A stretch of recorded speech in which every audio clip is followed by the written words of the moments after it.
Hello, Just You Good here, and today I'll be listing some LEGO sets or themes that were never released in the United States of America. These won't be the little European magazine and newspaper exclusive polybags shown here, but rather full sets and themes.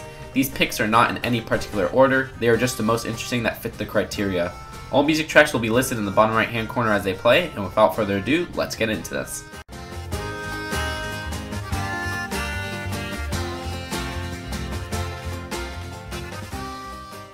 In 2005, LEGO released a theme exclusive to Europe. It was called Dino 2010.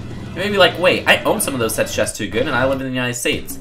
Well look, unless you imported it, you don't have them. What you have are the Dino Attack sets. What's the difference? Well, according to the Bricopedia, Dino 2010 sets were tailored just for the European market, while the Dino Attack sets were tailored and released for the American and Asian markets. The big difference between the two was that the American Dino Attack sets were about killing the mutant dinosaurs, while the Europe-only Dino 2010 sets were about capturing the mutant dinosaurs. Yeah, I mean look, the Dino Attack sets are filled with blasters and guns and showed carnage and destruction in the city, while the Dino 2010 sets are far off in the forest and have cages, harpoons, and chains. I doubt that little grapple will do anything on that raptor, dude. The two themes also had different set numbers and piece counts since they were slightly different builds. Oh, and the set names for Dino Attack all had verses in the title and more military-like names, while Dino 2010 just stated the name of the vehicle.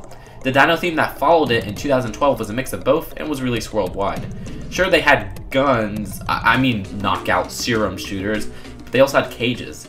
It was a compromise to make it cool for the kiddies, but acceptable for the parents. My second choice is, well, two sets, but they're pretty similar. It's the LEGO Castle 2008 Advent Calendar and the LEGO Pirates 2009 Advent Calendar. Honestly, I have no definite answer why these weren't released in the United States, but I can assume that Advent Calendars are just more popular as a product in Europe than in North America. For example, I recall that Yu-Gi-Oh! Also had two Advent Calendars, but both were only released in Europe. Either way, both were pretty standard in terms of builds. I mean, it was nice to see the Swordfish piece return in the Pirates one, and the rare Witch from the Castle chess set in the Castle Calendar. The Castle one actually had an exclusive piece. You see, the Jester in this set had the same face print as the one released in the 2009 Drawbridge Defense set, but it has no alternate print. Weird, huh? Third on my list is the one that many have heard of, but it would be silly to leave off. It's the United Kingdom and Ireland exclusive LEGO Minifigure series Team Great Britain. These were released in the summer of 2012 to coincide with the London Summer Olympics. Of course, they were only released in the United Kingdom and Ireland as it's based off of UK's team. It all makes sense. Either way, there were 9 minifigures and each had exclusive prints and lots of rare casting colors for pieces. For example, the boxer had boxing gloves in blue, the archer had Superman's hair in an earth orange. Also, each minifigure had a white minifigure stand with an awesome Team GB logo and stuff. Oh, and each had a medal, but they were released all in the same design. Unlike a later regional exclusive minifigure line, the minifigures in this theme were not based on actual players, they're just kind of generic players playing each sport. Did you know there was a LEGO theme of flower vases? These came out in 2010 and were exclusive to France, entitled Les Fleuriste, or the Fleuriste. I don't speak French, so I'm going to be mispronouncing these words and names inevitably. There were 3 sets released, each exclusive to a different French florist. There was the Monceau Bleu Chic vase, which had 350 pieces, the Rapid Flore vase, which had 352 pieces, and the easy to pronounce Happy vase, which had 297 pieces. All 3 were named after the florist store they were sold in, and each were sold for about €19.90. The photos shown here are from the Freelug site by Didier Njari, sorry I butchered your name, and you can see each one is numbered, and there's a link to that site in the description below. The Blue Cheek one was limited to 1,150 copies, and the Happy one was limited to 700 copies. These suckers are so obscure that they're not even listed on Brickset. Oh, and the site Erwin Levexier, sorry if I butchered that name as well, did a review of the Happy Vase set, and you could just see that premium packaging. There's a plastic container included, a vase in itself, and there's a link to that review in the description below as well. To celebrate the recent 2016 Summer Olympics in Brazil and the upcoming Paralympics, LEGO released a special set exclusive to Rio shops and airports. The set has Vinicius, the Rio Olympic mascot, and Tom, the Rio Paralympics mascot. The set only had around 200 pieces, and no, those aren't exclusive prints. They're just stickers. Oh well. Seeing how we got a special set for 2012 and 2016 Summer Games, I wonder if we'll get anything for the 2020 Summer Games in Tokyo. Starting in 2013, LEGO began to release an exclusive theme of sets to Asia, all celebrating the Chinese New Year.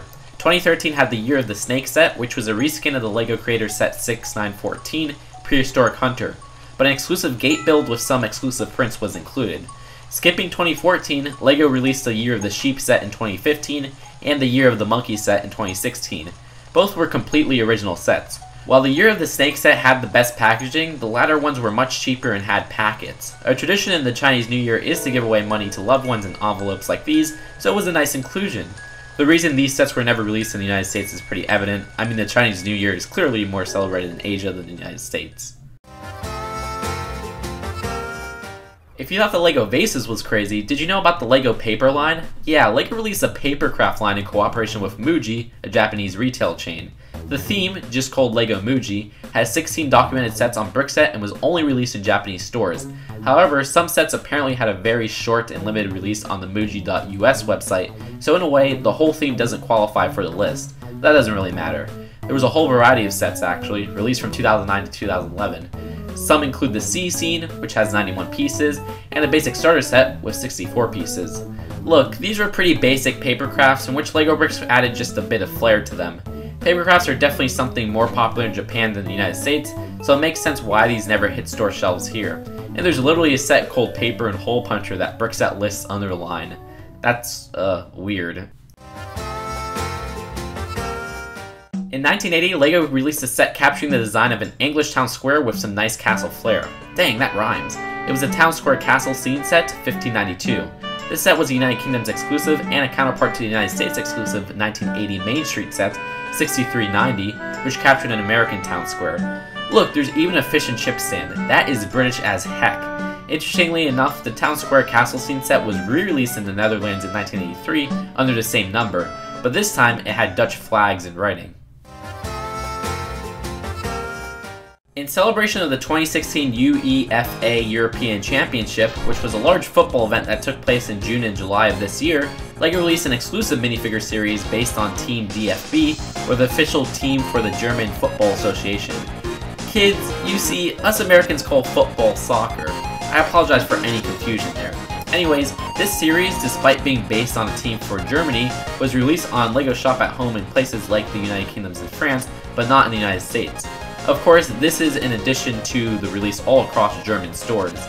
Unlike the Team GB series, this had the usual 16 minifigure number, but unlike any other series, each minifigure was based on a real player. That's pretty neat.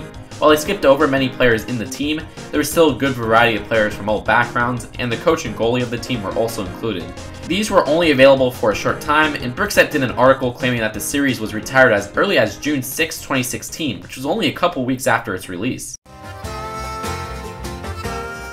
Since its start in 2009, the LEGO Games line seemed to be an excellent seller in Europe, but a slower seller in the United States. A total of 7 LEGO games were never released in the United States, but released all over the world. The most notable of which was the Star Wars Battle of Hoth game from 2012. This set was planned to release in the United States in the same year, but apparently due to licensing issues, the set was never released in the United States.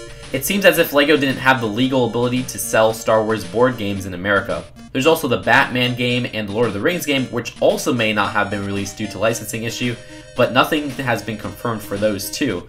I actually think those weren't released in the United States because of the poor sales of the line in general, since both were released in the final year of the theme, 2013, but then again, I'm probably wrong as the LEGO Chima game was released in the United States that year.